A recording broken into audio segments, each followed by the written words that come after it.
Hello, it's Andy here and Training the Right Way, and a quick video regarding Insta360 Studio software. It doesn't matter what version you've got. It's really a message to Insta because the Studio is basic. It needs to be improved. You need to really make this program better. It needs to be the market leader, and it could be the market leader, whereby you can include all of your editing requirements into this software without having to reframe stuff, save it out, reload it into something else, and then edit that program. It's very, very annoying, let me say. So, the basic functions of it are quite good. Very easy to use. It's all the keyframes. The keyframes, as we can see on this, are set.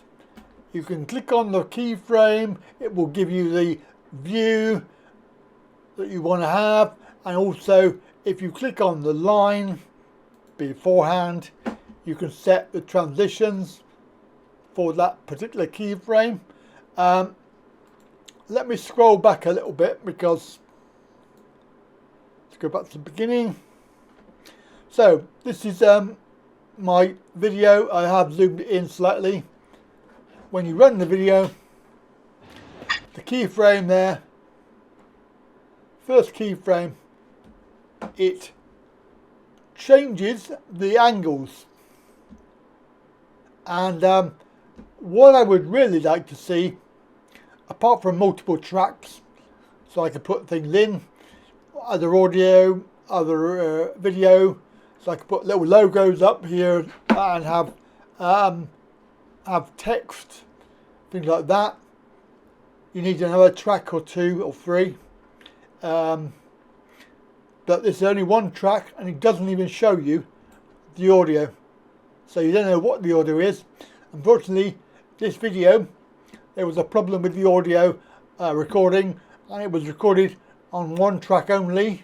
I didn't realise, and now every single video I do, I have to put it into a audio processing program to get both tracks.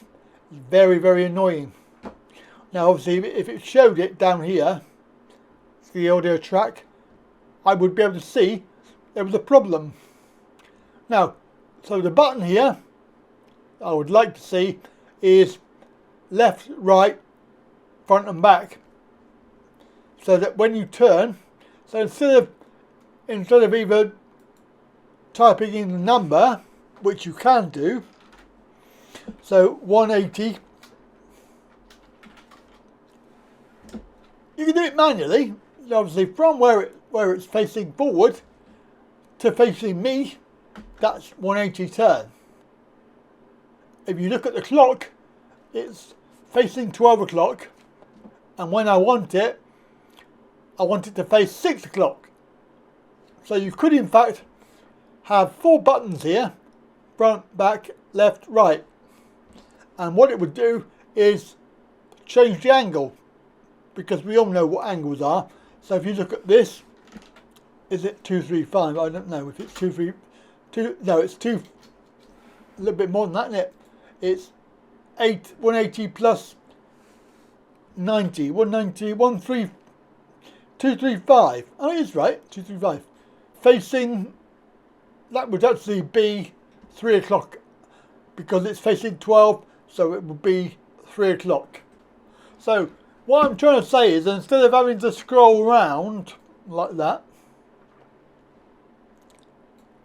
and then adjust it and then whatever, you go from 12 o'clock to 2:40, so that's facing almost to the side.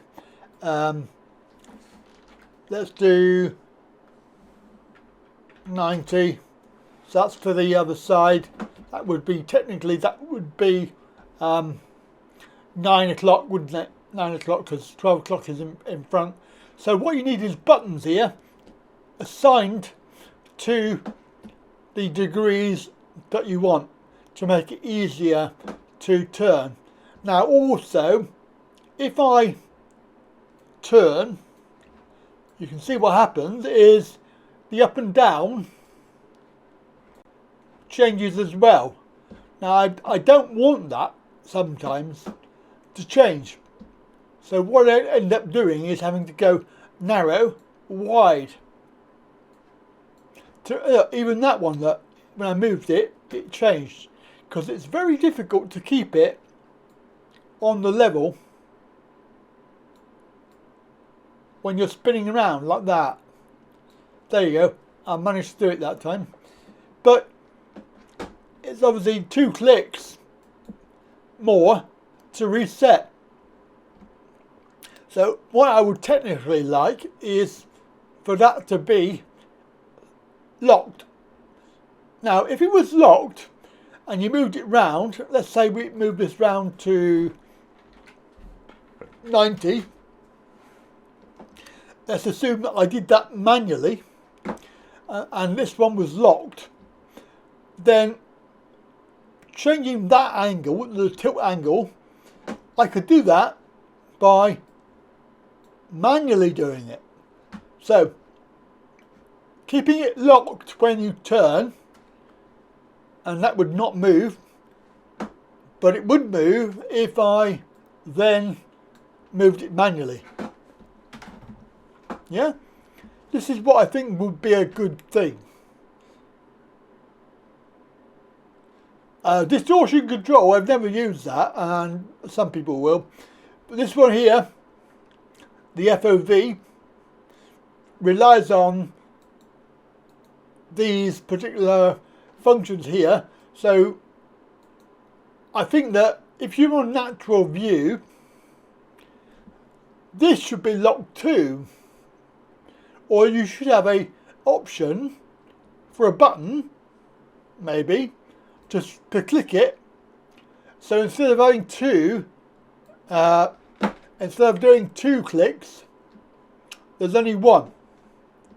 So if it's not locked, if you can't lock that angle, now obviously if you have the FOV locked, then it's perfectly acceptable for you to do it manually if you wish to change it, because you can.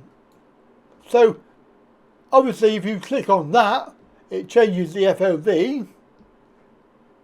So I think what I'd like to see is these to be locked, or the option to lock them.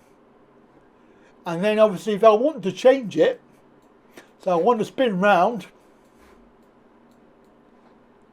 right, and then I want to, whatever, zoom out. The zoom out thing is my choice.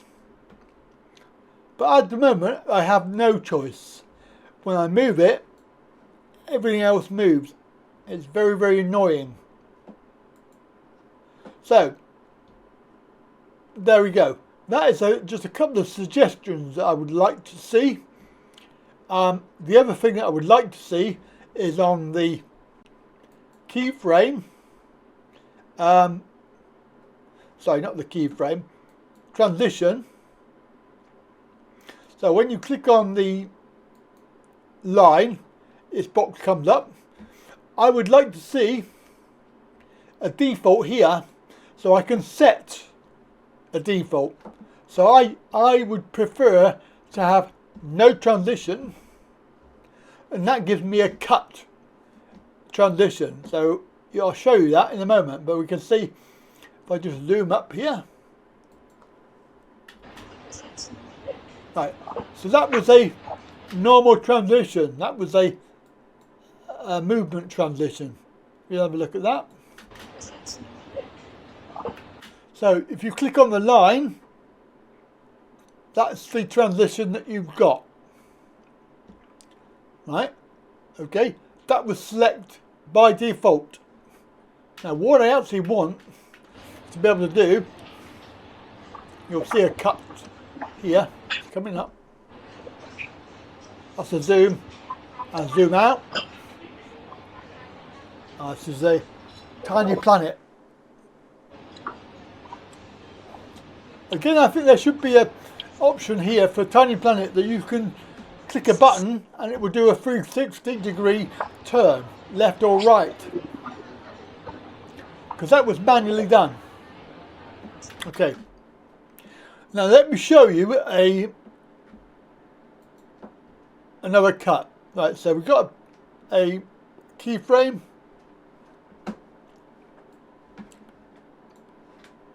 So I'm going to turn it to there and zoom in. Right, so this is going to be a cut transition. So I click on the line and I say no transition. Right, let's have a look. Hang on, let's go back here. So wait for it and cut. So that was obviously wherever you put that keyframe is when it will happen. So if you obviously wanted it to happen quicker, just make the line a bit shorter.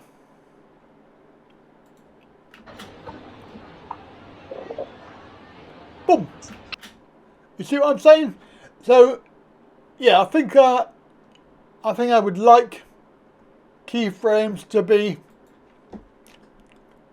have a default one that we could select, because I would probably use this one more. I mean, I do use the other one, but I find it easier to use no transition, and it gives me a cut. Yeah, so option for that. But I think the main thing is about the timeline, with the idea that you have multiple tracks. You could put in graphics, load them in, have your usual stuff, put in another audio track so you can have music, and just really make this whole thing absolutely brilliant. So there you go, that's just my ideas, my suggestions for improving Studio 2024 and make it the best thing ever. It would be ideal if it had lots of other stuff in there, but I'll show you Olive, because Olive is just a basic editing software. I'll just load it up and I'll show you, because I use it to make videos. It has very few bells and whistles. So here we are, this is the Olive. It's free, open source, and it's not even released properly. It's quite unstable, this version, but there is a second version out there. I'm showing this version because it is pretty much what I use. So let's open a project. I don't know. Let's do this one. This is my trip on the train. Now you can see we have audio track, video tracks, and I can put in here, this is my header up in the top here, the top corners, the idea there, and you can put graphics, so this is titles, and you can put in other application videos that you've got there. So this is actually a video file. Don't know what the lift going up, doors closing. Don't know what the hell I was doing there. And this video, obviously, you know, when you look at it, you see, shows you everything you need. You can scroll in and scroll out. You can put another music track here, so your music.